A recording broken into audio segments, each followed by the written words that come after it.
What are you doing, you pervert? Wakey, wakey, hands off Snakey. Come on. You No, know. yeah, I don't hey, care. hey. I don't care if she turned you down last night and you're fantasizing about her this morning.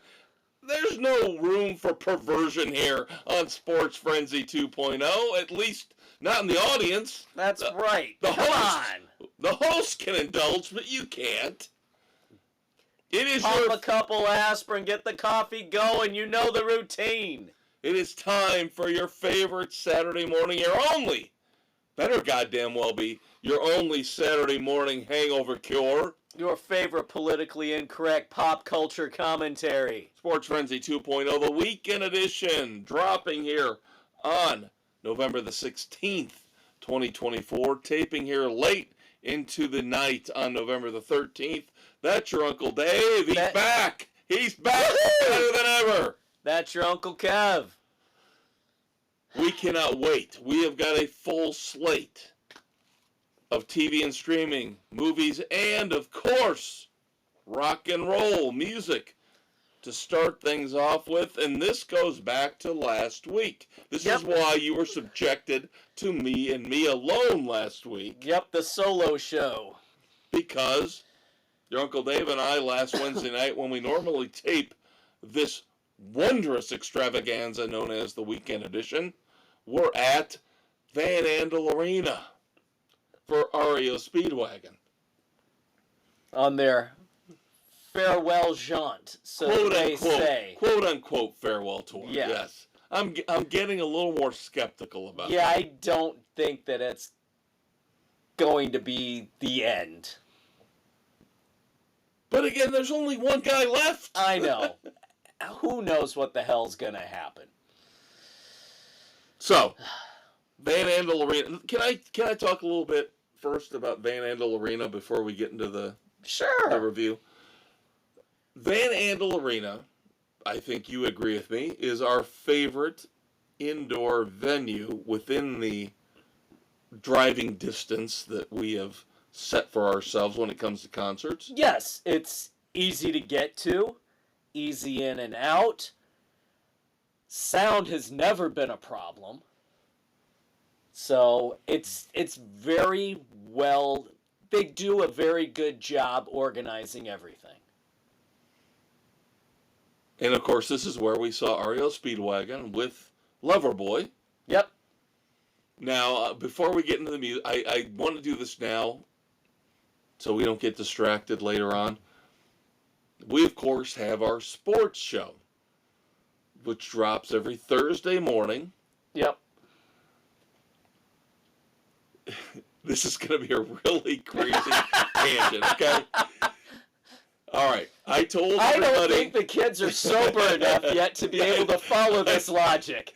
I told the kids last week on the solo show, just like I've told you, I said, I'm not watching a lot of wrestling right now.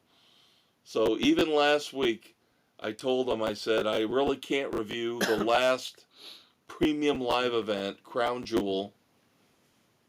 But I had to watch a little bit of this past Monday's Monday Night Raw. Because it was up in Van Andel, the one we should have gone to. We were talking about, Dave and I were talking about going to see a Raw taping. And they were just happened to be at Van Andel this past Monday night. And I had to see. And they did. They love Van Andel. I'm telling you, WWE will never not go to Van Andel at least twice a year.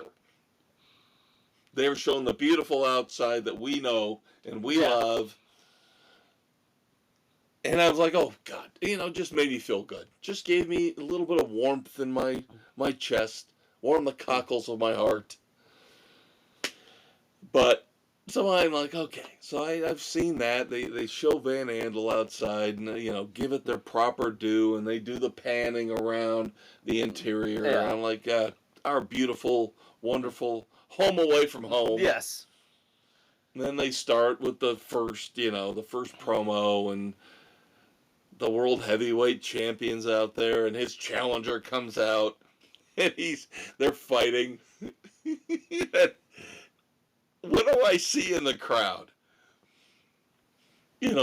people get to hold up signs. Yeah.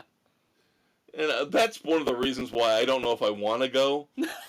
Is because I don't know. I would end up being behind the guy. Now they limit them. I know they limit them on how long they can. Yeah, the ushers are told you cannot let somebody hold up a sign the whole night. Yeah, they get like 10 seconds and they have to pull it down. But this guy, perfect camera shot, right in between the two wrestlers, holds up a sign. Fire Ryan Pulls. And I just started cracking up. It's like, oh my God, that's awesome. In Michigan. Yep. I love it. I love Somebody must have come up from Chicago. Yep, for the taping just to have that. He was dressed in a referee's shirt. With the black and white stripes. Nice. I had to get that in, sorry. That's awesome.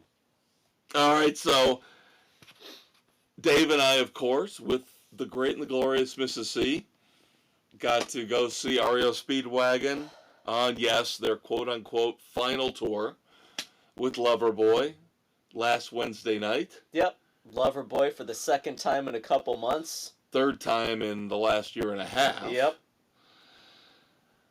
Loverboy, I would say I classify both sets the same way. Comfort. Solid, workmanlike. Yes, what you would expect. Comfort songs. Yes, you and I don't know. I'm still a little pissed off about the fact that REO didn't play a few more songs. Yeah, that was a very short set for them. Just under an hour and a half. Yeah, no, they left a lot out. But they did cover. They got the mains. I have issues with the fact a couple of these songs they could have left out. Where's Keep the Fire Burning? Why have they discarded that song completely and totally? Because, Good Trouble, the follow-up to the mega hit, High Infidelity. We just don't play anything off that anymore. Come on. You're 157 Riverside Avenue. Come on. Yeah, there was a lot they left out. They could have played another 15 or 20 minutes. Easily. So that being said, now Loverboy's set list has not changed. No. I swear to God. It's not going to. I mean, they're the opener. They're set with where they are. They're gonna play. They get their 55 minutes and. Yep. And they're gonna run it. And the thing that always surprises me as we listen to Loverboy, again, 3 times in the last year and a half,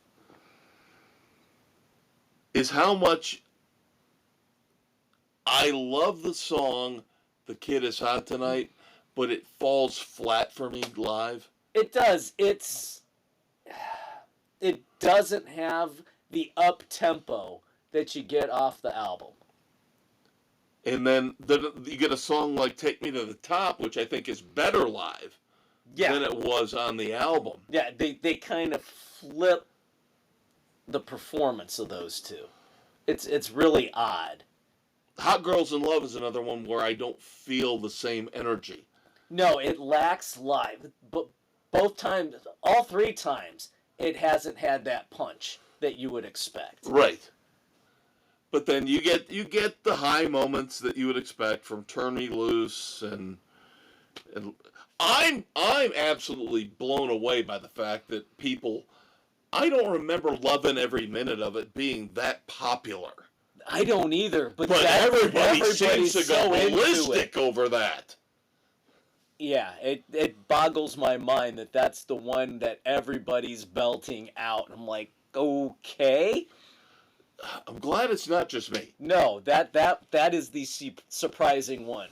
So I guess that's the thing with all the Loverboy. Even though the set hasn't changed, these are things I've observed and you've observed over the 3 shows we've seen them. Yeah. Since 2023. And then you get to the end, of course, "Turn Me Loose," boom. Huge, loving it, or working for the weekend, obviously close it closing out. everything out. But yeah, just that loving every minute of it just still boggles my mind. Yeah, and I'm still not sold on opening the show with Notorious. I know. That's another one where I was never a big fan of.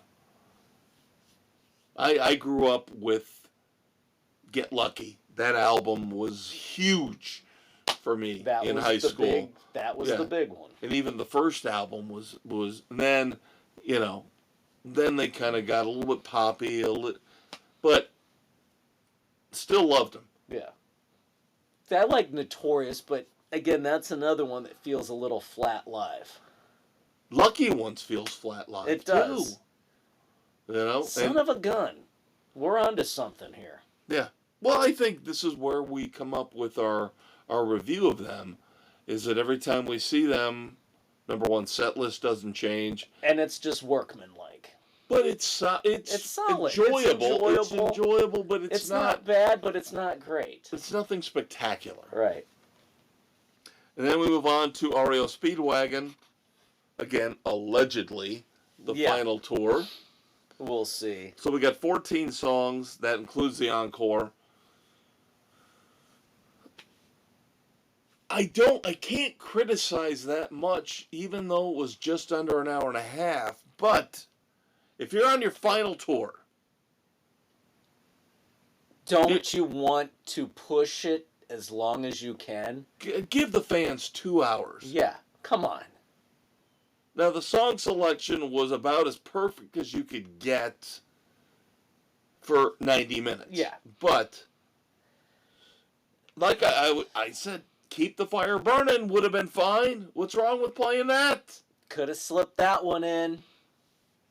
Easy enough. So we get Don't Let 'Em Go. Take It on the Run. Keep Pushing.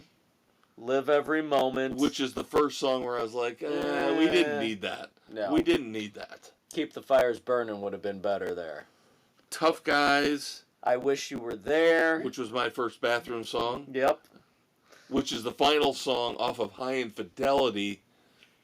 Like, why really? do you bring that one out? Yeah. That made no sense. That was the second of the two questionable set list decisions that I didn't like. But then after that, I was extremely happy. Yeah. Music Man, going back to the 70s. Can't Fight This Oh, Feeling. well, I knew they were going to play that. Yeah. There's no way There's no way you're not going to hear that one. And I already gone to the bathroom. So here we go again. So I sat down in protest. You did. I sat down in protest. Down. Then Son of a Poor Man. Which was a great tribute to Gary Richrath. Yes. As Kevin Cronin explained, that was kind of autobiographical for Gary Richrath. The one thing I did not like, and I'm not a big Kevin Cronin fan. I think, by the way, he took over this band and he didn't have the right to, and he turned them into a little poppy pussy band. He never mentioned Bruce Hall, never mentioned Alan Gratzer, never mentioned Neil Dowdy. The other three members of the classic High Infidelity era lineup. Yeah, he ignored them completely. At least he did give tribute to Gary Richrath. Only because that's the one who got him in to the band. And then the next song, I looked at a lot of set lists earlier on this year. For Golden Country? They did not play Golden Country. They skipped it. So they got even less than we did. Wow. But we got Golden Country, which highlight of the night. Yeah. Love Golden Country. Really good. Even though it's a hippy dippy. Yeah, well, that's Kevin, so. Yeah. Then we get, of course, Time for Me to Fly. Riding the Storm Out. One of the greatest live songs ever. It was better in the old days when you could actually blow shit up. Yeah. The first two times I saw them, when they played that song, and you bring the keyboard crescendo up, and then they blow crap up, the flash pots. Oh my God. Unbelievable. Now they can't do that anymore. Thanks, Great White. I think you're right. You roll your eyes, but I think you're right. I know. That's why I'm rolling my eyes, because of that one incident. Yeah. No more pyrotechnics inside. Yeah, very, very little. Yep. But still an awesome song. And then they ducked out for, 30 seconds and came Maybe back. a minute, but yeah, then Keep On Loving You, and then Roll With the Changes. Which, of course, made Mrs. C very happy. Yep. So, yeah. Again, I would solid. say the same thing as with Loverboy. Workmanlike, solid. Yeah, not disappointing. No, absolutely not. Absolutely not. I have no regrets. Glad. I guess the only regret I will have is if they end up going back out on the road again, which, ironically, is a REO song they should have played, Yeah. but because Bruce Hall will not be allowed back in the band because he has a bad back, They won't do it. Yes. Yeah. And it's another song that would have been great in this set. But alas. So I will give the entire show a solid 3 frenzies. Yeah. Yep. Solid 3. You get what you pay for. Yeah. And it wasn't a disappointment. Not you get what you play for. Yes, I know. Live album, REO Speedwagon. Bum, bum. But hey, here's the thing. I pay $75 for a ticket. I got $75 worth of enjoyment. Exactly. Now tell that to the hooker I was with last night. Oh, just kidding! I don't do that. But if you know somebody, please feel free to message me through our Facebook page. Because he does have access to a Holiday Inn Express. I'm sorry. I just had to slip that in. Sorry. That's what she said. See, here we go again. We're turning REO Speedwagon into our own sexual playground. All right, before we move on to You just can't fight it anymore. my extra special surprise in the music segment for Dave, which I told the kids about. They know about it. Oh, you I bastard. told them last week what I was going to do to you. Sneaky bastard. One big thing we need to talk about.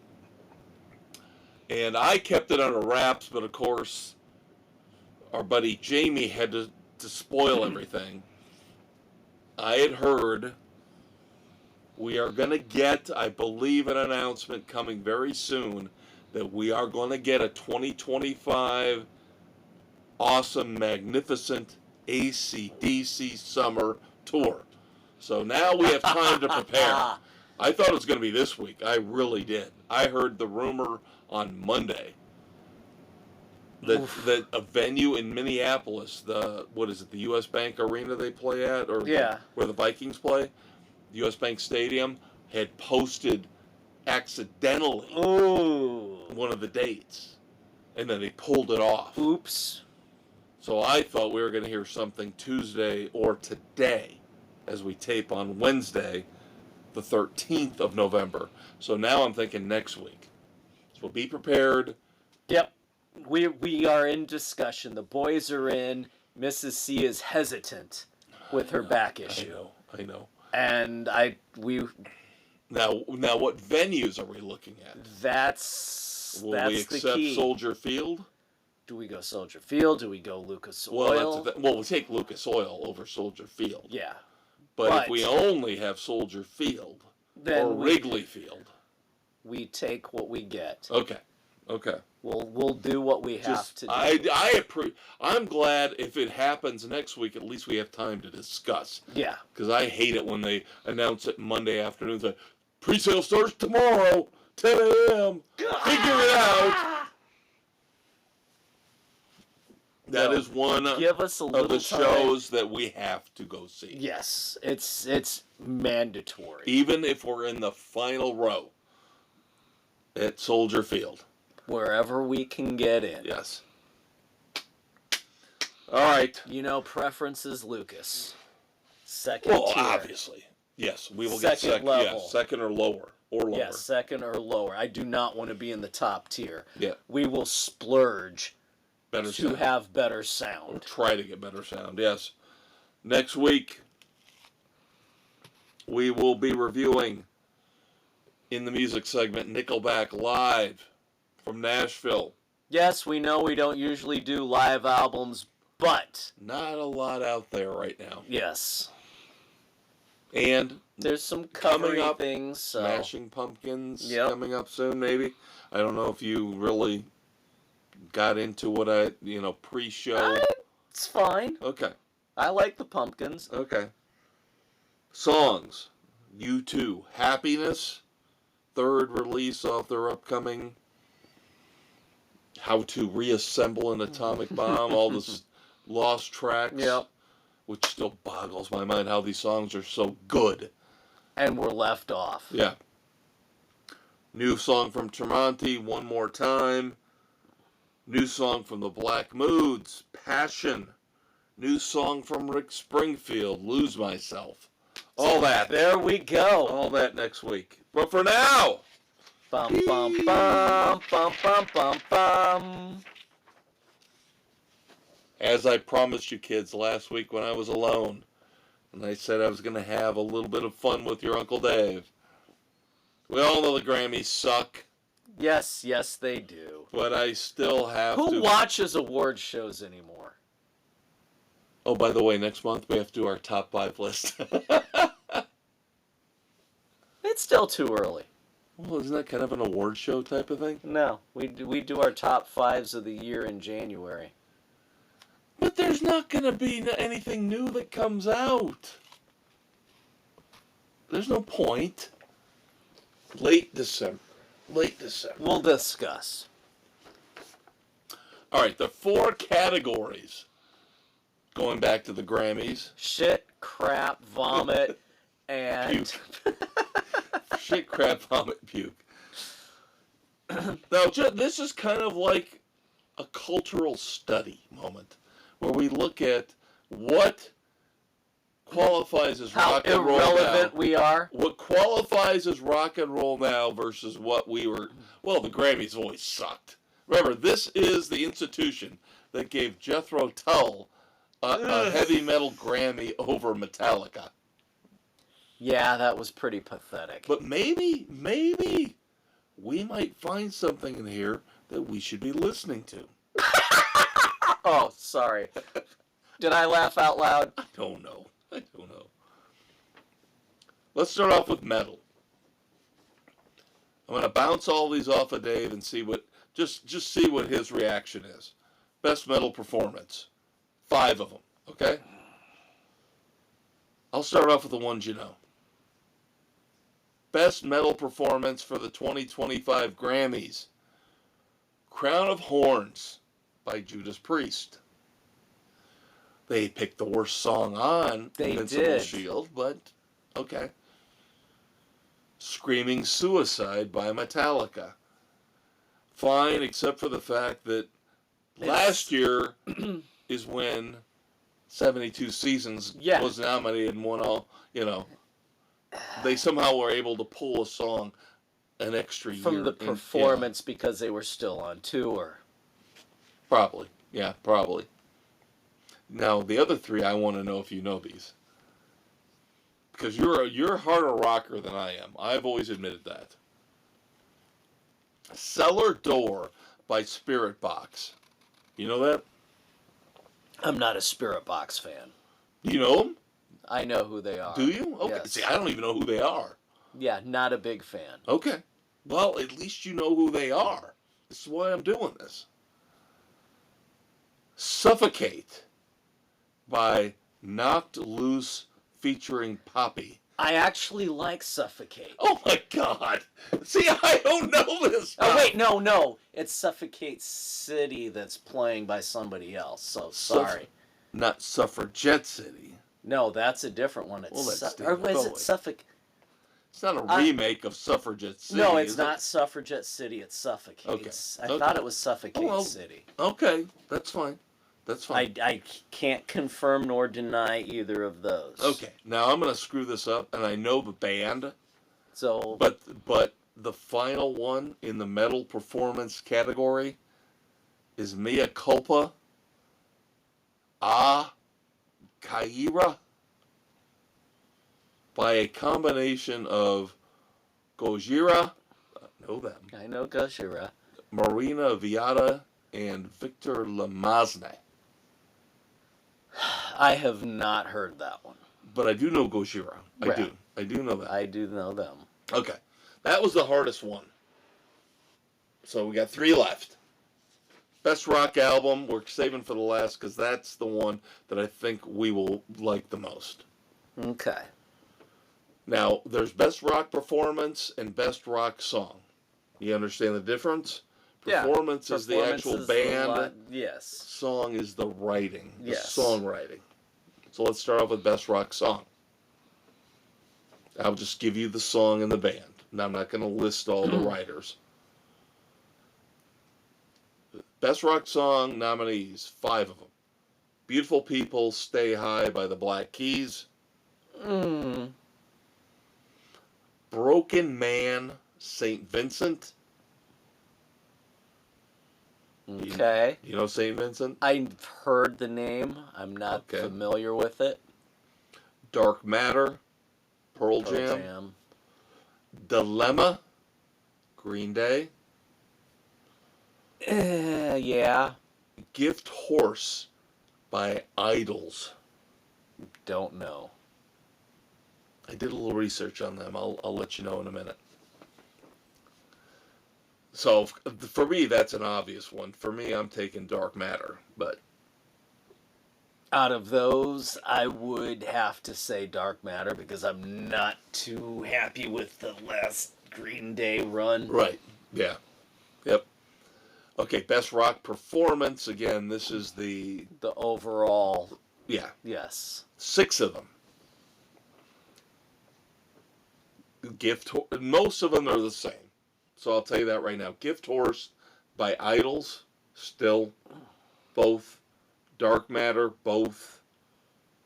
Beautiful People, Stay High, both. Broken Man, St. Vincent, both. So those 4 songs nominated for both Best Rock Song, Best Rock Performance. Then you throw in a different Green Day song for some reason. In this one, The American Dream Is Killing Me is Best Rock Performance, not Dilemma. That's better than Bobby Socks. And then, well, you're going to love the last one here. Now and Then, the Beatles. Oh, come on! No. Sorry. This is my big problem with the whole thing is they're getting No. the AI assisted the AI assisted Beatles song. No.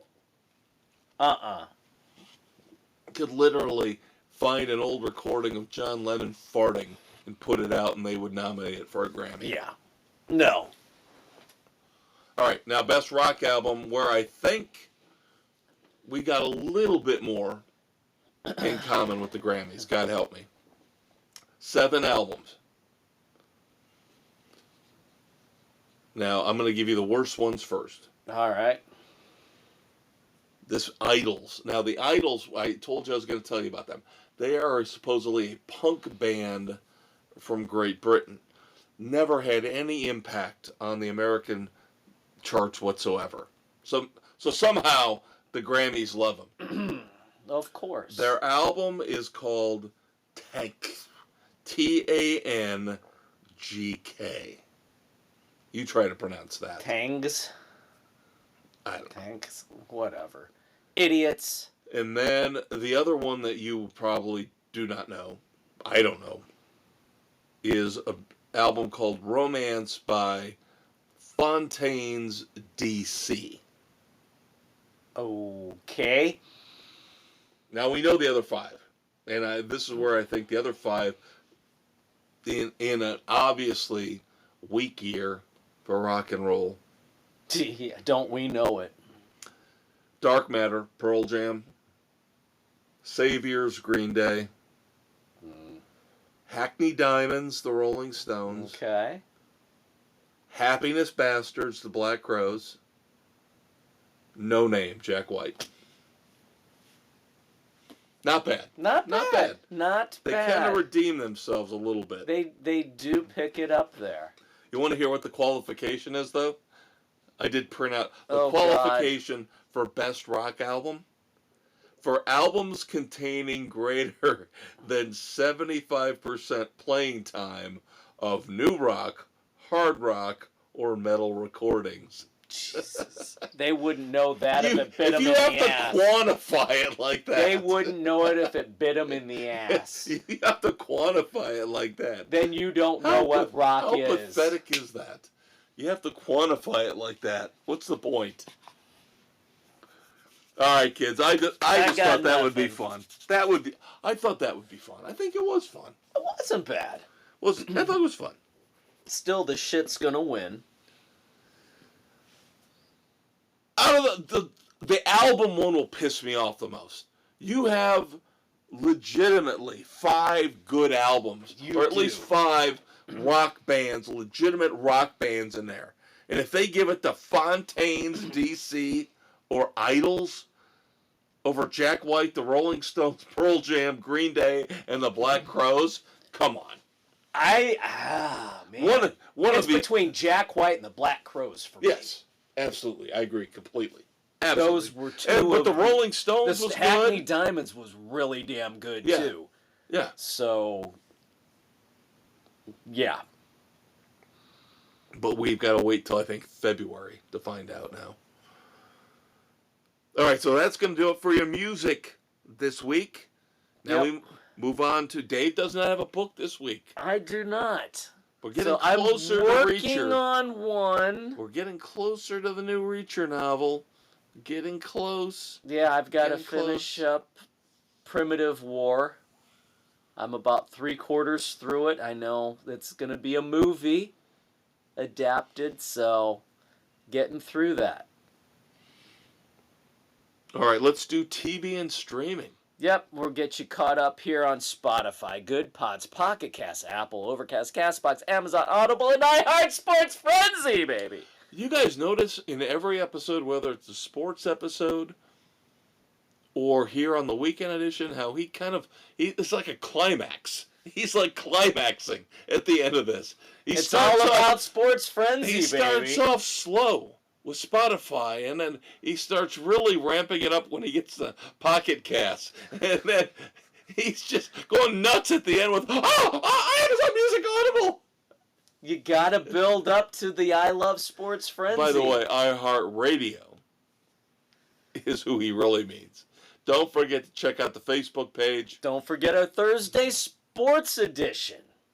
Yeah, we did not mention this past Thursday all of our football picks for the rest of the season each and every Thursday night. But for those of you who like the weekend edition, every episode, a link to every episode you can find. You got to scroll a little bit. Got to scroll. It's there. Got to scroll, but it's there. It's there. The Facebook page is your chance to recommend to us. Dude, I think the alcohol's kicking in. I'm feeling really good about this episode. Let's keep it going. Rock and roll. Yes, we do indulge in some adult beverages. And now we have got... But we don't overindulge. No, we do not drive drunk. Do not do that. But we've got some really cool TV and streaming overall season reviews. And again, Dave and I do not spoil each other's reviews. We do not consult ahead of time. No, we do not. So, always fun to see what each other thinks. But let's hold off on the overall reviews. Let's talk about the other shows that we'll keep reviewing here. Keep catch up here. Tracker.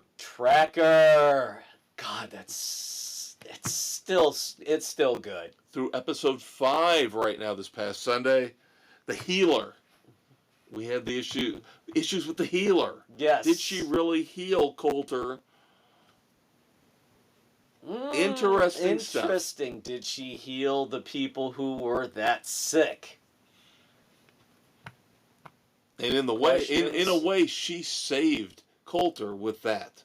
Yes, she did. The whole arrow thing was not only intense. that, but she got the bad guys to back off. Yep, taking his story that he told her about his sister. So here's the thing.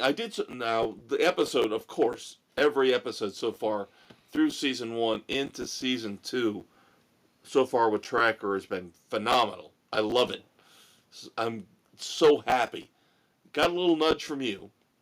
Yep, let's give it a shot. It's not but again, what you think. I should have known, based on a book, probably going to be good. No, I'm still not going to watch Will Trent, but... Yeah, well. Did some research to see how many episodes are in season 2 of Tracker. I'm skeptical, but... Right now we have a new episode every week into the first weekend in December. Then the Christmas break. This is where I'm a little confused. They swear to me on the internet, because I believe everything on the internet. It's on the internet. It must be true. They swear that you and I talk about old school versus, what they do now. And Yeah. Old school was how many episodes for a full Old season? school back in the day was network show 30. Then they started dropping it back down to about 20. Okay. So I have read that they renewed Tracker this season for 22 episodes. Damn! Well, this is where I'm skeptical, though. Because are we going to get through 22? I see first weekend of December gets us through 8 episodes. And then they say it's not coming back until mid-February. Oh, come on. How are you going to get 22 episodes in? How are you going to get 22 episodes in? You're going to have to run every week from February through late May. Yeah, you're going to have to. We'll see. Somebody's lying. Somebody's lying to me here. So we'll take what we get. But we will review Tracker each and every week. So far, not and a bad episode yet. Still rolling along nicely. And yeah, I love that the character doesn't take anything from anybody. Well, something hinky. I love the fact he does. I love the fact that that he takes the... He will always take the reward. Oh yeah, that's how he makes his living. Does. He's none of this namby-pamby, I'll do it for free bullshit. No. He did that one time for Bobby, his friend. He always, it doesn't matter, $5,000, $50,000, $500,000, he will it take for the money. That's But he his will not thing. take the money unless he finds. finds. Yes. He will only take the money if he finds who he's looking for and comes to the resolution. Great show. Great show. Then we have the vampires, of course. What We Do in the Shadows. The final season 6. Oh, now, Dave and I are sad. trying to stretch it out a little bit. Yes. Dumping the first 3 episodes on opening weekend Monday. That Monday was a little cruel because I didn't want to blow through 3 episodes right away. So we kind of both have taken it easy. So we're through 4 episodes in season 6. That, of course, includes could be new classics like sleep hypnosis. Sleep hypnosis! Is that do a they thing? do that? Do they do Can that? they really do that? You will forget everything you've ever known. Put your ear things on and let me record you. But no, I didn't get it recorded again. Oh, I see what's going on here. And then, of course, the railroad. Oh my God, the railroad. That was brilliant. We work at the railroad. At least that's what we tell our neighbors, and we work the odd hours. And now he's been fired and wants an interview with the railroad. So we have to create our own railroad. Use our Frankenstein monster to pose as the CEO. Oh, God, that was so If good. you guys aren't watching this show by now, shame on you. One of the my funniest God. shows ever. It's brilliant. Ever. One of the funniest shows ever. Now, this one is just me and me alone, Dave has never, believe it or not, they've never caught on to Yellowstone. Yep, So, got a late start, so far behind. Not gonna try right now. I did watch the first episode as it came back this past Sunday. I'm curious about one thing though, because I watched Tracker Sunday night, on my DVR, but then Tracker said next up on CBS we're gonna show. Yes, they did show Yellowstone on CBS. Can't be uncensored. I have no idea. I didn't watch it. There are some lines in that first episode that could wouldn't not go through. No. Kelly Riley tells Cole Hauser at one point over the phone, "You need to come back home because I'm going to fuck you like I just bought you at the county fair." Like, there's no way that goes over on CBS. Sorry. I don't think that works for the eyeball networks. No, it would not. But that's pretty much what she said to him, yeah. Nice. But the big thing about Yellowstone, technically episode 9 of season 5, is that they had to deal with Kevin Costner. Yep, and his exit strategy. Yes, so the thing is, the problem with it is, I think they kind of had an idea this was going to happen, but they didn't fully invest in it. So they had to, after all this fucking time, because we've had, 2 years? Basically. Pretty much. To come up with what to do. I guess that's the part that's a little disappointing, is that they kind of took the easy way out. Lazy writing. No, I don't think it's lazy writing. I think the problem is you didn't have him to have any part in this. You had to go from boom, we got Kevin Costner, to boom, we don't. So how are you going to figure out how to get his character out of the picture? So they did what they guess they had to do. I still, though, I agree with you, it's a little lazy. I'm going to be very curious to see what they do with the rest of this final season. Yeah. Supposedly setting things up for Beth and for Rip. Yeah. See, if they're going to take things into the future. It's a soap opera. It's basically an R-rated soap opera. It's an R-rated Big Valley. Or Dallas, Falcon Crest, whatever. Yeah, that's what it is. It's enjoyable.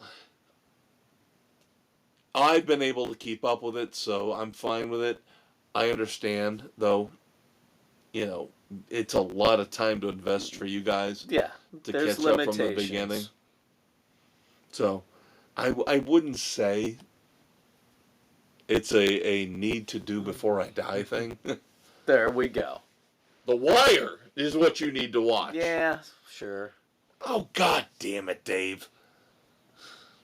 You'd say that just to piss me off sometimes. Yeah, pretty much. All right, so now we move on to our 2 feature reviews in TV and streaming for the week. Season 1 of Teacup on Peacock. Season 1 of The Penguin on Max. Which one do you want to do first? Let's do the weaker of them first. Oh, you're trying to trick me! We're going to cover The Penguin first. Okay. It's the weaker of the 2. Barely. But it is the weaker of the 2. Barely. I thought The Penguin redeemed itself very nicely on the last episode. The last episode is why I was a little bit hesitant there. Yeah. I thought the last episode, especially the last 5 minutes. The last 5 minutes of The Penguin was, holy fuck, did you really just do that? And we finally get a little glimpse of possibly maybe the Batman and what the penguin, the traditional classic penguin looks like. Yes. You get the top hat, the tails. The suit, yep, and the cane. Yep. So we go through 8 episodes. 8 episodes of this 8 episodes Scorsese mob boss of shit. Starting out solid and then delving into the seriously, what the fuck are we doing with this?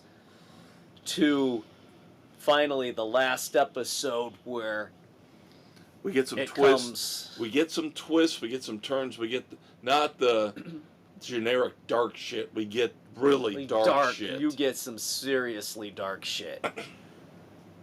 So the last episode kind of makes the rest of it worthwhile to a point. To a point. But again, you're going to slog through 7 episodes that are just basically a generic mob crime drama. Yeah, to get to the ultimate setup. With a couple plot twists, they're going to lead into the next Batman movie, supposedly. We get the oh god shocker at the end with the crime, Sophia getting her letter from her yes. half sister. Yes. Won't spoil anything, but yeah. And in the doctor, I don't understand the whole thing with the doctor. What? How is he allowed to continue to practice? He's not strange, so what the point does he serve? Yeah, he's not Hugo Strange. So what the hell is he doing? I don't see his point. Matt Reeves is trying to do something so different. Because obviously this is all separate from what Gunn is doing with the DC Universe. Yeah. But yeah, I'm with you. I would have preferred to see Hugo Strange. That would have made a little more sense on a lot of things. But yeah, we get the plot twists at the end. Some of them very creepy. In terms of the penguin and his girlfriend and how he has her perform.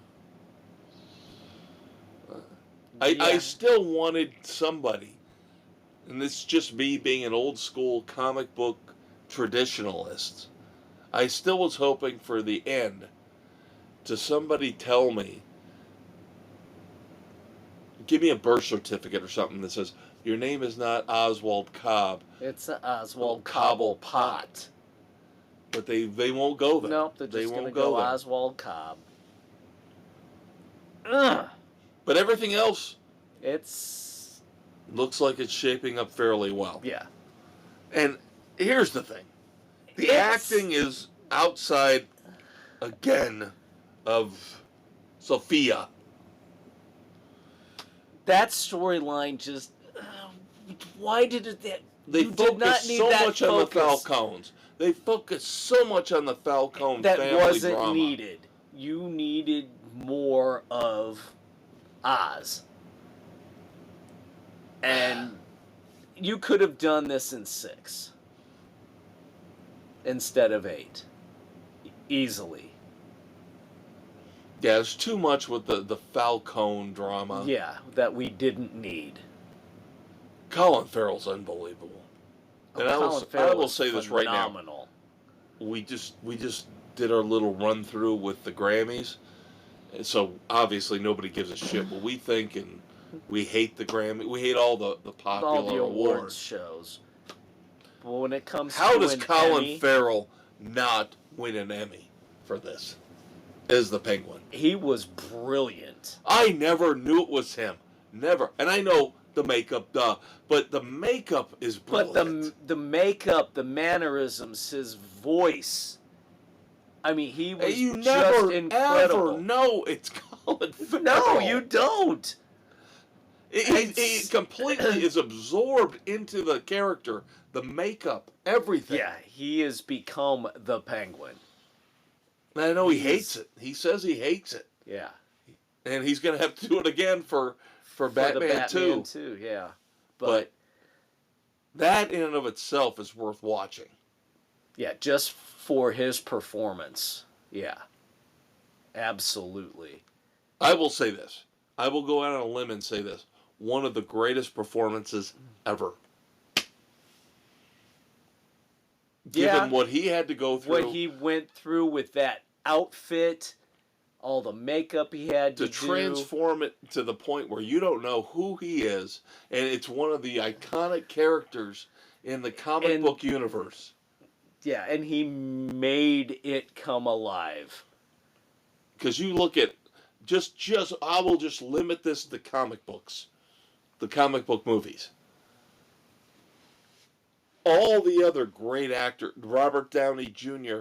as Tony Stark, there's no makeup involved. No. It's Robert Downey Jr. doing a variation of himself.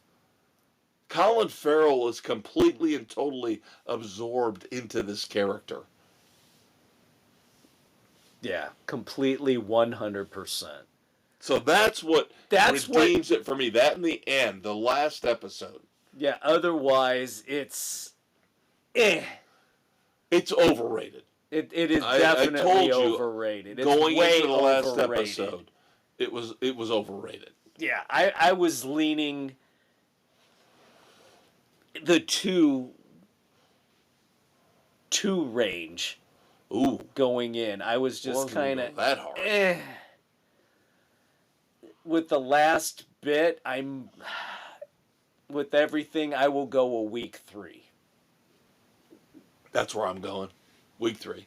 The last episode redeemed it. Yes. And Farrell's performance was keeping it alive. I was watching it to see how he was going to bring this to the end.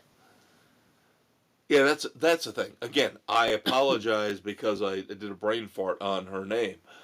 But Sophia Falcone, it's a bizarre balance between we want to see Colin Farrell playing Oz Cobb in The Penguin, and yet they keep trying to force Sophia Falcone on us, which we don't give two shits about. She plays a minor role in Oz's story, but there was too much focus on her backstory, all of her issues. It wasn't. And we get needed. The fact that the Falcone family is important in the Batman mythology, but not to this extent, and it's not Carmine, it's Sophia. It's Sophia, and it's not warranted. That's the one thing to me that reeks of. We gotta balance out we gotta have a female story to go with the male story. But you didn't need it because she wasn't the Oz story. Unless it's setting up for her to play a prominent role in the Batman 2. Oh God. Oh God. That's the only thing. Oh God. Because of the letter and how the Batman ended and oh God. That will suck for Batman 2. I'm just throwing it out there. Be prepared.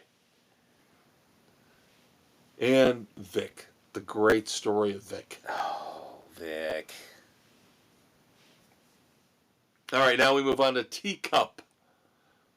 Season 1 of Teacup. And I thought this was going to end up being something that would be a one and done. No, not even close. Not even close. It's obvious. I'm surprised Peacock has not announced a season 2 by now, given the cliffhanger they gave us with season 1. Teacup is, to me, an homage. Teacup is an homage to Invasion of the Body Snatchers, The Thing, countless other movies. Yeah, it's an amalgam of everything, every sci-fi solid bit, with that unique little twist.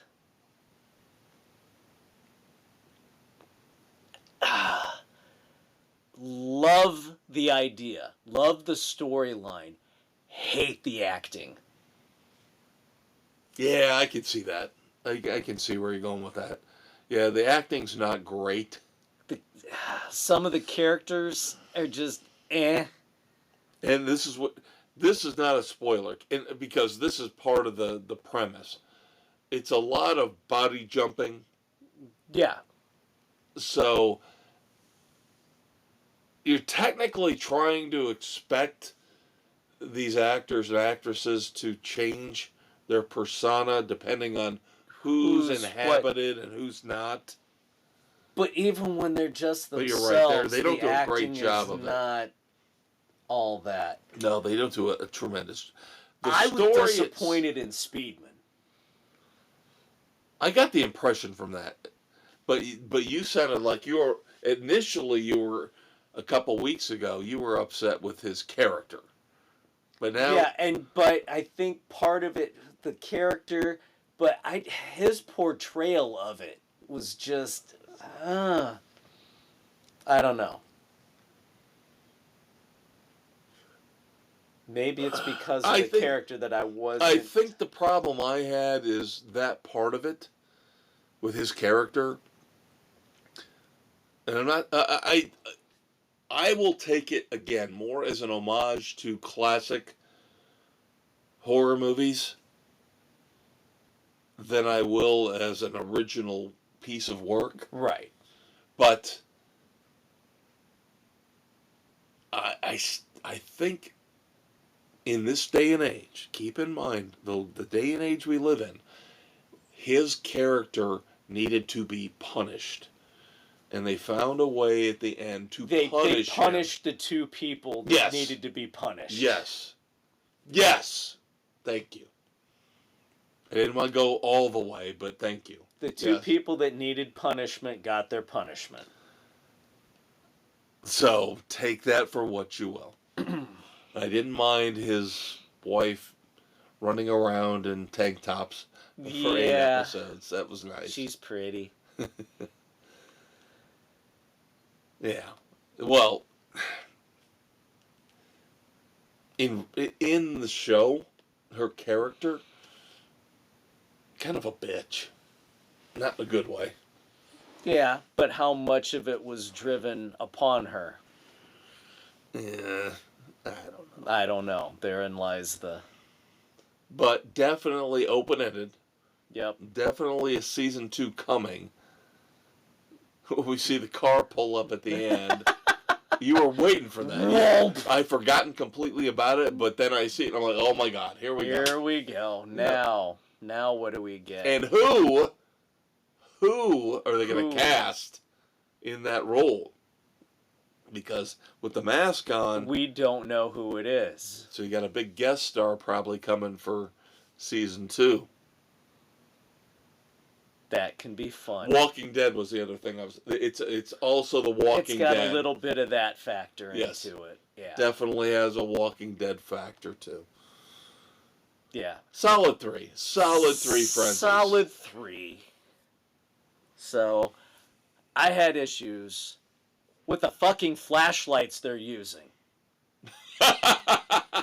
Okay. The new flashlights light up a fucking room. And they're using these old school pieces of crap that barely light up a small little lane. And you would think if you're out in the middle of nowhere, you're going to have the top fucking... Yeah. And then Donald with his AR. With the tack light. He's got the generic little light instead of the big tack light. Come on! Seriously!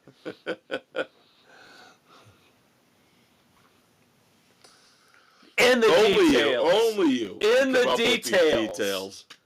If you're going to do it right. But I know they were going for the creepy factor. Balls. You're on a horse farm in the middle of nowhere. You're going to have the little lantern that barely goes 2 feet in front of you. No, the new lanterns light up the fucking rooms. All right, so there you go. We give you moderate recommendations for both. Yeah. Teacup and the Penguin.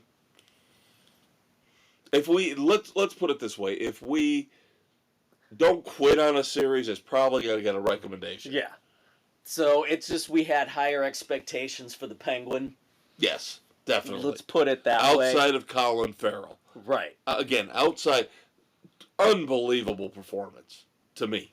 One of the greatest performances of all time. But the rest of the show does not live up to what he brought to the table. Yes, very well put. So I understand why you put Teacup a little higher as a narrative. Teacup is better. Yes, but the overall acting performance, you get the solid run from Farrell. Yep. All right, so now a little bit of news. And Vic. The kid who plays Vic. I don't want to talk about him. I don't want to. Makes me sad. Yeah, I know. But he did a good job. Oh, he did. Kill. Discussion off mic. Yes. So now, some TV and streaming and movie news, and then we move on to my movie review of the week, moment of silence, and the Red Foreman dumbasses of the week. All right, so what's kind of become a weekly tradition here on the weekend edition is trailers. New movie trailers. For you to check out, for Dave to check out, for me to check out. We gotta know what's coming. So Marvel already setting things up for 2025. We have got another new trailer for Thunderbolts. And we have a new trailer for Captain America Brave New World. Now this is a show I need to catch up on. Season 2 of The Night Agent. Coming January 23rd on Netflix. The new trailer is out now. Yes, I gotta check on that. I actually need to Did you watch season 1? Yes, I did. See, I've got that. That's what I'm saying. I gotta catch up. It's pretty well done. Yep. So I just remembered season 3 of The Lincoln Lawyer dropped on Netflix. Yep. So I got to get When do we get a that. review? Yeah, we need a review from you on that. I need to start watching it. There you go. Now, another kind of tied into that, because they had Bosch Legacy. Season 3 is coming out after the first of the year. But it will not be on Freevee. Damn, you damn watch. I know. Amazon is shutting down Freevee. So Bastards. now all content moving forward will be through Amazon Prime only. Alrighty, there so we're we not go. getting any more. This freebie stuff. Yep. So yeah, my youngest Nick is blowing through. He blew through Bosch. He's through season 1 of Legacies and he's into season 2 of Legacy. So he's going to be ready to go when 3 drops. We've also got, this is one you don't know about. You and the boys will love this. This is your classic underdog, betrayal, seeking revenge. Just saw this video, this trailer today. The Amateur. You've got to watch the trailer for this. Rami Malek portrays, I believe, a CIA analyst. Wife killed in a terrorist attack. And he says, train me. I need to find the men who killed my wife and kill them. Wow. It's got Lawrence Fishburne in it. It's got John Bernthal in it. Holy crap. There are some great scenes in the trailer. Some great scenes. Coming out next year, 2025. I definitely think that would be up your alley with the boys. Very cool. Right before I have to cancel my year-long Hulu Disney Plus trial, I will get to watch Alien Romulus. Alien Romulus will drop on Hulu November the 21st. So you can guess what I'm going to be doing on November the 21st. Boom. But yes, I'm telling you, that trailer for The Amateur, you guys will love it. One scene in particular is so fucking cool. Nice. You'll know it. when you see it. We look forward to it. I am looking forward to the final installment. Mission Impossible, The Final Reckoning. The first trailer is out. As Tom Cruise says into the camera, you need to trust me one more time. Now rumors are circulating that are they going to continue the franchise with another character, with another actor? Glenn Powell, of course, Being comes up. number one on the list. And he says, no, my mom would hate me if I did that. You know who I think would be awesome? Josh Hartley? Justin Hartley. Or Justin Hartley, yeah. It's first face that popped into my head. Justin Hartley from Tracker. Yep. He could parlay into the next action hero. Yep, definitely. And then finally, I know I loved theme parks when I was a kid. And I still love theme parks. I am kind of intrigued and kind of thinking Disney are a bunch of fucking hypocrites with this one. The biggest expansion ever at Disney World in Orlando will feature Villains Land. They're going to take all the classic villains from all the classic animated movies and have rides and shows featuring them. From Cruella de Vil, Jafar. Maleficent. They haven't officially announced her. She's kind of on the periphery. Oh, you could do the, was it Madame Medusa from The Rescuers? As a swamp ride type thing? Well, that's the ironic thing, is they're building this right behind, in a swamp, right behind Big Thunder Mountain. Well, there we go. But I find it funny that I love it. I think it's a brilliant idea. Awesome. But the PC Disney crap business we have now is going to do an entire world focused on bad people. Think about that. The irony of it all. Yeah, the irony of it. You know, we're going to do an entire world focused on villains. Yet we're so snowflake and namby-pamby and PC. It'll be interesting to see what happens. So where's the Donald Trump float ride? That's my question. Yeah, that thought popped into my head too. There's another fun thing we could do. We could come up with Sports Frenzy World and all the rides. Oh my God. Oh, you know the most popular will be the Plane of Doom. Of course. I know, but we could come up with so much other stuff. So much other fun stuff. Oh my God. Yeah. I think that's another project we have to work on. All right, so I have a movie review this week. I finished off the trilogy.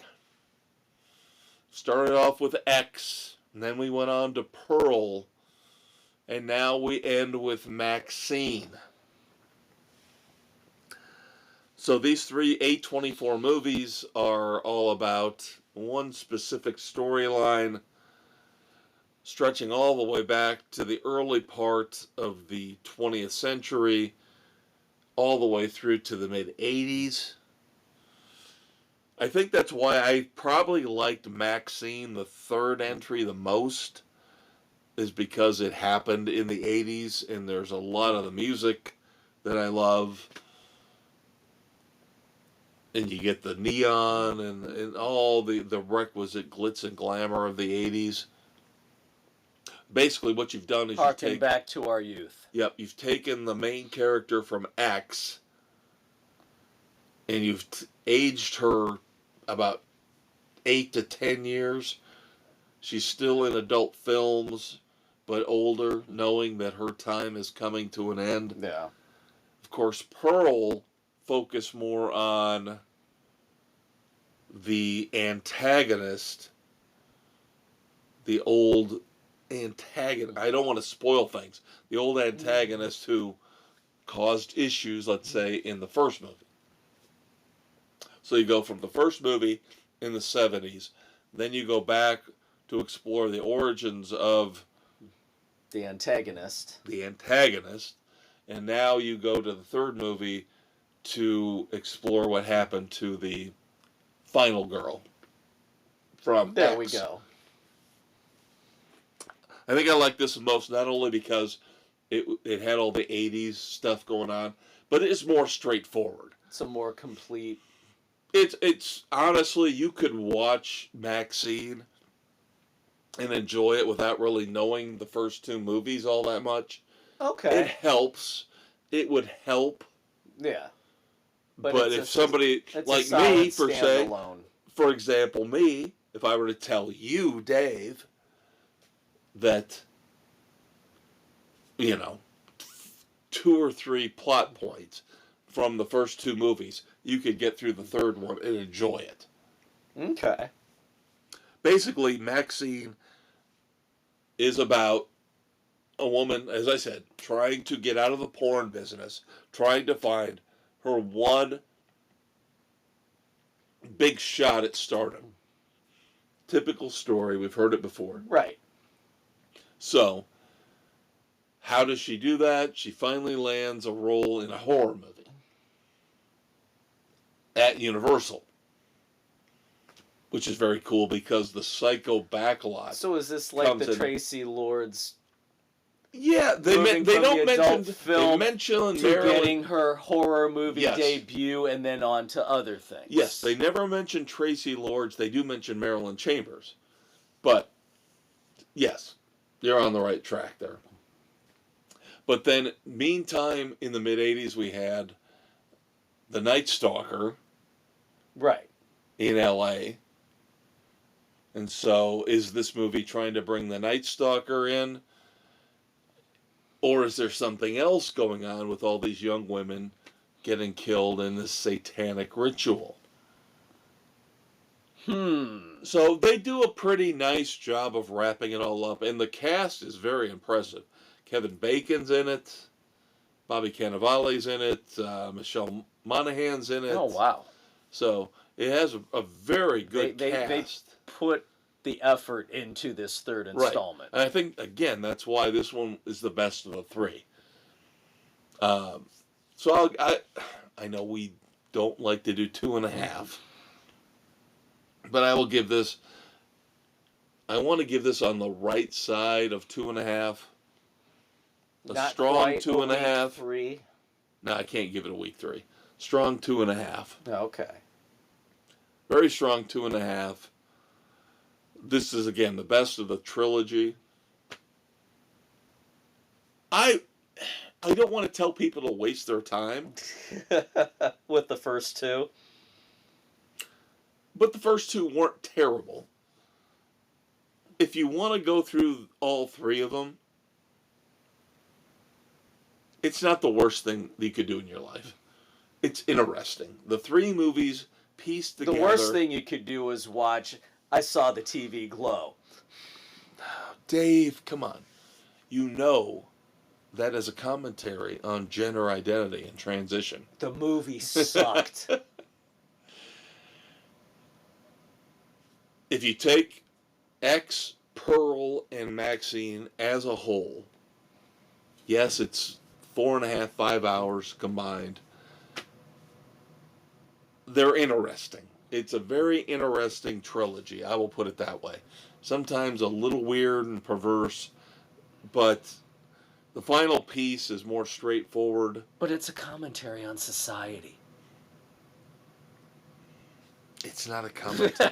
The patriarchy. My daughter would say that. Oh my! If she watched the last one Maxxxine, she will tell me. And I'm not going to give out any more details. It's a commentary on the misogynistic patriarchy that we must defeat. Yes, Absolutely. That is what my daughter would say. Because she's brainwashed. She would say it especially about how the plot develops in Maxxxine. She would say, this is a commentary on the insidious patriarchy in our country and how it must be stopped. Does she even know what those words mean? I don't know. She's got a cat. Like I said, I give Maxxxine a strong 2.5.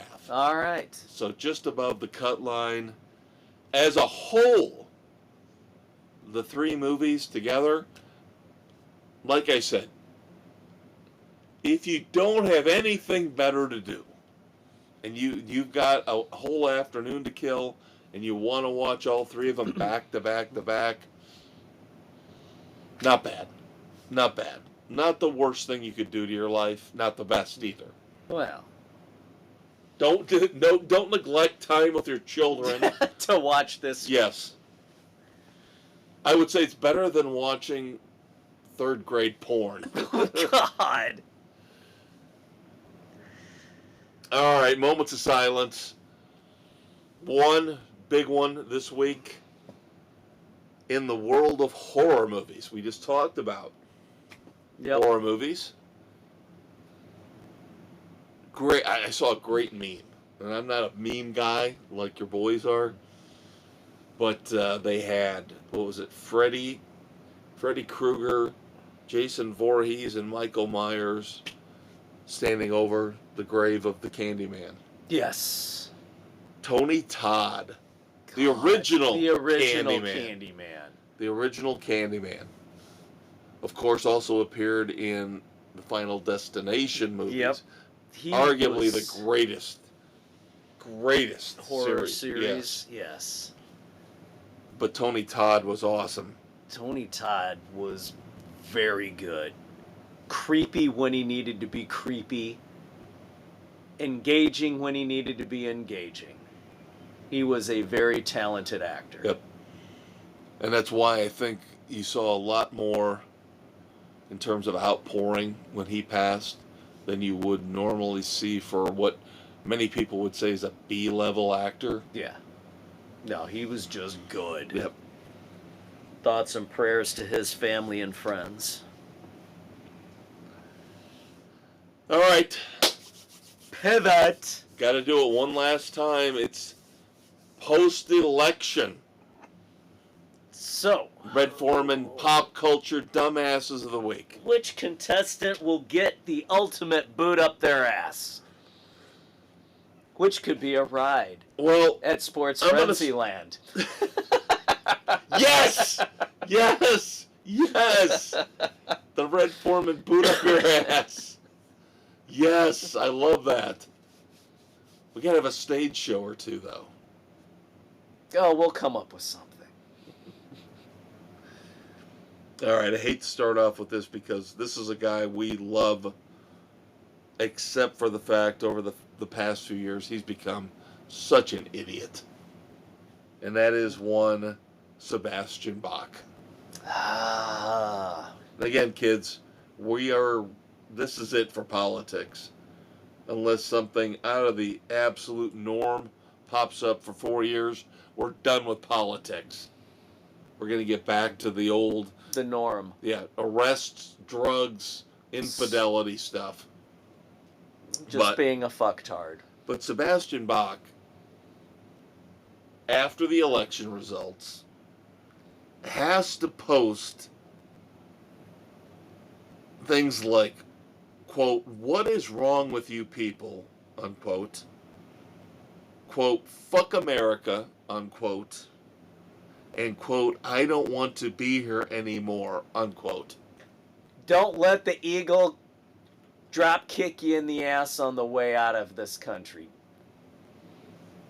Roger Clemens, believe it or not, said something like that. The great pitcher, when he heard all these Hollywood idiots, he said, "Don't let the door hit you in the ass on the way out." Yeah. You said you were leaving. Get the fuck out. Yep. Oh!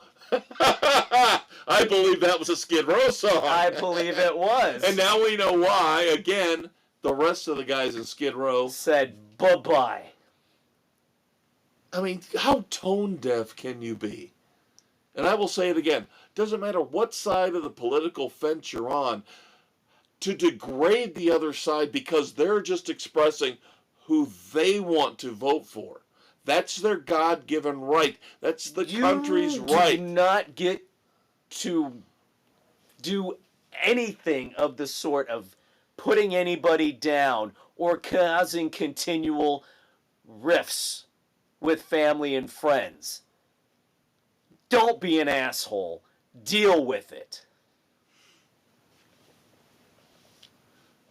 So, we move on from hard rock and roll and heavy metal to the higher institutions of America. We're talking about Georgetown. We're talking about Harvard. Oh, where they had to bring in therapists to help the snowflakes deal with the election results? Oh, better than that. And I think this is specifically Georgetown. Harvard, I believe Harvard canceled classes. Oh, for the love of God. But Georgetown, on top of canceling classes, also offered the kids safe spaces with milk and cookies and Legos. Oh, for the love of fuck. I'm not kidding you. I can't make this stuff up, Dave. I'm not that creative. Oh my God. What assholes are running these institutions of higher learning? These are the future leaders of our country. Oh, for the love of God, sack up and deal with things. You didn't Life get your ain't a bed way. of You roses. didn't get your fucking way. Move on. Life is full of disappointments. The sooner you learn to deal with it, the better off you're gonna be. My God. Then, of course, And how many people our age are still acting like these little assholes, too? Yeah, I know. And then you've still got the younger generation out there saying, you're not going to be invited for Christmas or Thanksgiving because you didn't vote the way we told you to vote. Guess what? Nobody tells you what to fucking do. That's called fascism. That's what you keep accusing Donald Trump of. You're the fascists. You're perpetuating this shit. Then we have... You know what? If you wanted to make everybody happy, you should have voted for the fucking Libertarian. You got your and ass... give a big F you to both parties who are royal idiots. You got your ass kicked. Move on. Do better. How about that? Do better next time. How about both parties actually put out candidates who are actually intelligent and know what the hell they need to do to fix things? That can work across the aisle and not be divisive. I will say this. What I have seen from Trump so far, since he has been elected, he has really toned things down. Meeting with Biden, he has actually gracious. I'm hoping he learned something from the first 4 years. Keep his big fucking mouth shut and not fly off the rails. We'll see. And don't be a vindictive prick. We'll see. So far, maybe he's learned a little bit. I know that will never appease the snowflake fucktard liberals on The View. Fuck them to hell. I mean, they're just the most despicable, vile, nasty, awful human beings in the world. They always have been vile. All right, Saturday Night Live. Oh my God. Trying to, we were just doing a comedy skit. No, they stand you up weren't. there. They stand up there, 4 of the cast members, rattling off everything they hate about Trump. And then they go at the end, but we're with you. We've always been with you. Implying that if we don't say that, we're going to internment camps. Idiots. Saturday Night Live is done. It's been done for the last 10 years. Then you have the despicable shit going on with FEMA, where the one guy was telling people skip every house in the hurricane damage down in Florida. Skip every house that has a Trump flag. Do not offer them assistance. That person should be thrown in jail. All right, let's get off politics. Dereliction of duty, putting people in harm's way, that is Does that surprise you, listening ridiculous. to all the nasty rhetoric from the idiots on The View and all the scumbags on CNN and CNBC? Rachel Maddow, they're going to throw me in an internment camp. Nobody's ever going to go in a fucking internment camp ever again. That will not be allowed to happen. No, all you're doing is fear-mongering to get your own way because you're a little prissy snowflake. Seriously. Nobody will allow that shit to happen. Oh, our favorites. Dave, what's our favorite city in the country? Sarcasm. Could that be... Well, it's one of two. It's either San Francisco or Seattle. Let's go with your first one. San Francisco has a new snowflake proposal for you, Dave. Of course they do. Which is very, very close to passing. The city will pay. This is the shit that I can't get. How are they going to afford this? Taxpayer money, of course. This is why I'm saying I can't take taxes? This. Nobody can afford to pay anymore. They are going to pay drug addicts and alcoholics $100 a week in gift cards if they stay sober. Where's my gift card? I'll quit drinking if you give me $100 a week. Are you kidding me? Oh my god. Seriously. This is the dumbest If fucking you were to give me $400 a month, I'll quit drinking. I don't have a problem, but sure as hell, I don't think we should be giving other people money for not drinking. You're rewarding people for not behaving badly. And then you got all these idiot psychologists out there saying, this is actually positive affirmation. No, it's not. It's fucking bribery. This is the same bullshit as Biden paying off everybody's student loans. It's ridiculous. We don't hold anybody accountable for what they do. If you owe, you pay. If you have a weakness, you either fix it or you're suffering the consequences. We should not reward people for, oh my God, I actually didn't do heroin this week. Can I go to TJ Maxx and buy a new shirt? Can I go to Taco Bell and get the grande meal? Oh, let me get the new gift card so I can give it to my dealer to score my next hit. Yeah. How about that? Yeah. I mean, what the shit that's going on in California? We were promised. Yeah, what was it? Gavin Newsom had said he was going to have all the heads of state in California together to talk about how we're going to keep the California way intact and fight Donald Trump. The California way of life is a fucking joke. It's disappeared. All right, so let's move on to California and Hollywood. Our buddy Alec Baldwin. We're almost done. Shouldn't he be behind bars by now? Well, Alec Baldwin does care about the veterans. So on Veterans Day, this past Monday, he put up a wonderful post. Wonderful words about our veterans. And then he decided to put a picture on there with, Instagram with his words.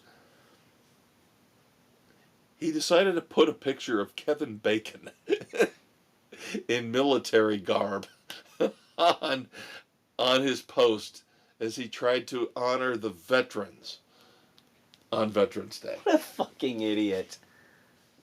And pretty much everybody said, you couldn't find... The picture of a real veteran? Yeah, you had to find Kevin Bacon from a movie where he was in the military and act like that.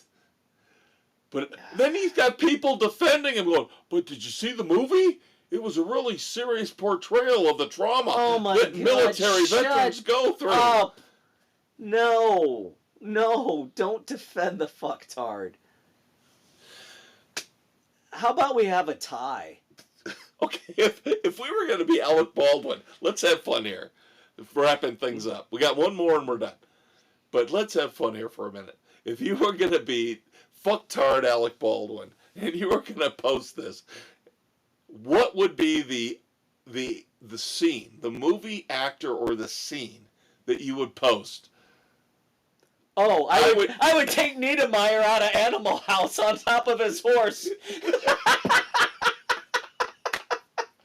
I got another one for you. It's creepier. I would take Vincent D'Onofrio. Oh, little jacket.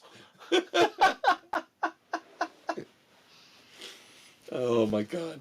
That's so stupid. God. It's so lazy. That's so lazy. Pathetically And like bad. people said, you couldn't find a picture of a real veteran?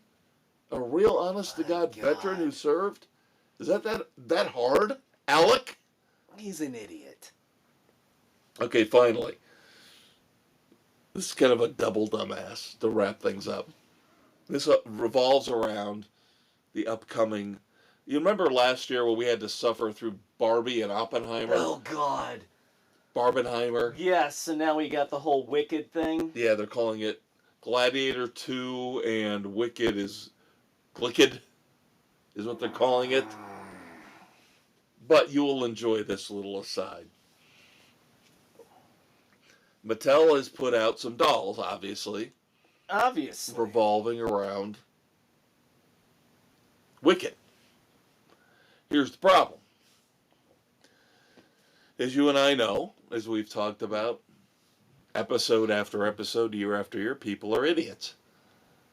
And they don't double check their work. So somebody on the back of these doll boxes for Wicked said, hey, if you want to find out more about the movie, check out the website wicked.com. Oh, no. Shouldn't have been Wicked the movie? Yeah. Wicked.com is a porno site.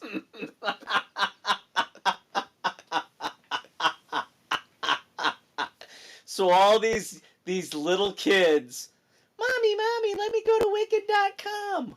Boom.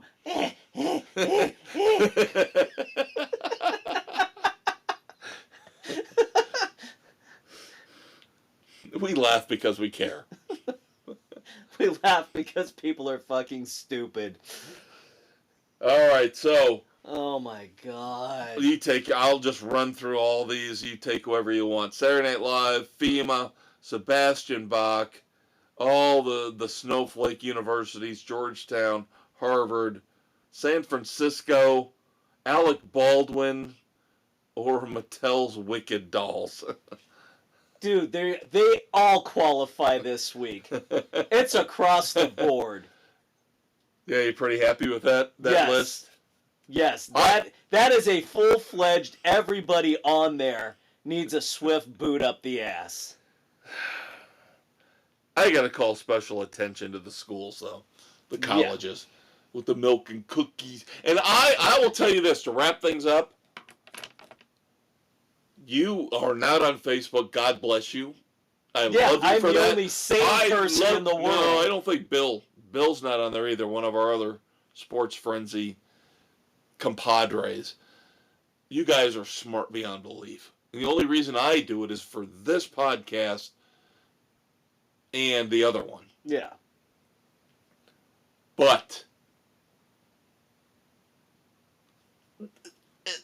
these people that I met at the reunion, and they couldn't help themselves after the election.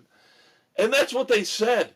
they actually start off their posts with, "I can't hold back any longer." Oh my and then God. they go off about, "Hate has won. Hate has won." How about you're perpetuating the hate? And then they start saying, "Well, I realize I've probably lost you as a friend already, and if I haven't, I will probably delete you as a friend." Like, the arrogance and the stupidity of these people. These are my quote-unquote friends. People I knew from high school. They disgust me. They disgust me with their arrogance. Where I know more than you. If you didn't vote the way I wanted you to, you're not my friend anymore. People have lost their fucking minds. People How have do you- lost the how do you ability think to like that? agree to disagree.